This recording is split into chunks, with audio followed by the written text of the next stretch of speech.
নমস্কাৰ। আমি সকলোৱে ঘৰত ঘড়ী ব্যৱহাৰ কৰোঁ। আপুনি আপোনাৰ ঘৰত ঘড়ীটো ভুল দিশত লগাই থৈছে নেকি?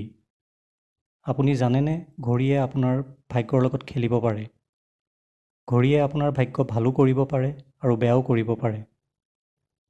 বাস্তুশাস্ত্ৰ মতে ঘৰত এনে কিছুমান দিশ আছে য'ত ঘড়ী ৰাখিলে আপোনাৰ ভাগ্য খোল খাব, আৰু এনে কিছুমান দিশ আছে য'ত ঘড়ী ৰাখিলে আপোনাৰ দিনবোৰ বা সময়বোৰ বেয়ালৈ আহিব।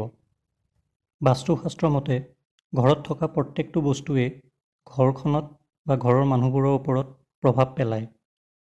ঘৰত থকা প্ৰত্যেকটো বস্তুৰেই বাস্তুৰ লগত সম্পৰ্ক আছে। ঘড়ীয়ে আপোনাৰ জীৱনত উন্নতিৰ পথ খোল খোৱাত সহায় কৰে। ই যেনেকৈ আমাক সময় দেখুৱায়, তেনেকৈ ব্যক্তি এজনৰ জীৱনত ভাল সময় বা বেয়া সময় আনিব পাৰে। বাস্তুশাস্ত্ৰ মতে ঘড়ীক লৈ এনে কিছুমান নিয়ম আছে যাক মানি আপুনি আপোনাৰ ভাগ্য বা আহিবলগীয়া দিনবোৰ বা সময়বোৰ উন্নতিৰ পথলৈ লৈ যাব পাৰে। আহক জানো ঘৰত থকা ঘড়ীটোৰ বিষয়ে বাস্তুশাস্ত্ৰ মতে কিছু কথা।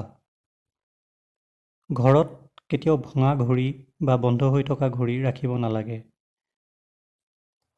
ভঙা ঘড়ী বা বন্ধ হৈ থকা ঘড়ী ঘৰত ৰাখিলে ঘৰখনত নিগেটিভ এনাৰ্জি বা নকাৰাত্মক শক্তিৰ প্ৰভাৱ বাঢ়ি যায়, যাৰ ফলত ঘৰখনত থকা ব্যক্তিসকলৰ উন্নতিৰ পথ বন্ধ হয়। ঘৰৰ দক্ষিণ দিশত ঘড়ী ৰাখিব নালাগে। দক্ষিণ দিশটো যমৰ দিশ বুলি মানা হয়, আৰু এই দিশত ঘড়ী ৰাখিলে মানুহৰ সময়বোৰ স্তব্ধ হৈ যায়, উন্নতিৰ সকলো পথ বন্ধ হৈ যায়। এই দিশত ঘড়ী ৰাখিলে ঘৰৰ মুখ্য ব্যক্তিজনৰ ওপৰত বেয়া প্ৰভাৱ পৰে। এনে কৰিলে ঘৰৰ মূল ব্যক্তিজনৰ স্বাস্থ্যজনিত সমস্যাই দেখা দিব পাৰে। ঘৰৰ মেইন দৰজাত ঘড়ী লগাব নাপায়, বা ঘৰৰ কোনো দৰজাতে ঘড়ী লগাব নালাগে। এনে কৰিলে ঘৰখনৰ সদস্যৰ মানসিক চিন্তা বৃদ্ধি হয়। এনে কৰিলে ঘৰৰ সদস্যসকলে যেতিয়া দৰজা পাৰ হৈ বাহিৰলৈ যায়, তেতিয়া নিগেটিভ এনাৰ্জি বা নকাৰাত্মক শক্তিয়ে প্ৰভাৱ পেলায়। এনে কৰিলে ঘৰৰ সদস্যসকলে বহুতো সমস্যাৰ সন্মুখীন হ'বলগীয়া হয়। ঘৰৰ পশ্চিম দিশতো ঘড়ী লগাব নালাগে।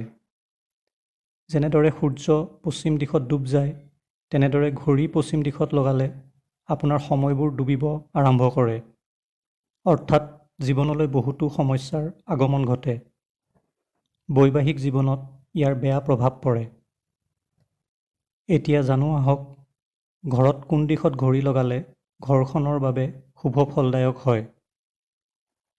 ঘৰত ঘড়ী উত্তৰ বা পূব দিশত বা উত্তৰ পূব দিশত লগোৱাটো বাস্তুশাস্ত্ৰৰ মতে অতি শুভ ফলদায়ক বুলি কোৱা হৈছে। পূব দিশত ঘড়ী লগালে ঘৰখনত সুখ সমৃদ্ধি বৃদ্ধি হয়। ঘৰখনত হাঁহি আনন্দৰে ভৰি পৰে। উত্তৰ দিশত ঘড়ী লগালে পৰিয়ালৰ সদস্যসকলৰ উন্নতিৰ ন পথ খোল খায়। জীৱনত সফল হোৱাৰ পথ খোল খায়। উত্তৰ পূব দিশত ঘড়ী লগালে ঘৰখনৰ অযথা হৈ থকা খৰচ পাতি নোহোৱা হ'বলৈ আৰম্ভ কৰে আৰু আৰ্থিক স্থিতিৰ উন্নতি হয়। ভিডিঅ'টো চোৱাৰ বাবে ধন্যবাদ জনাই আজিলৈ ইমানতে সামৰিলোঁ। ধন্যবাদ।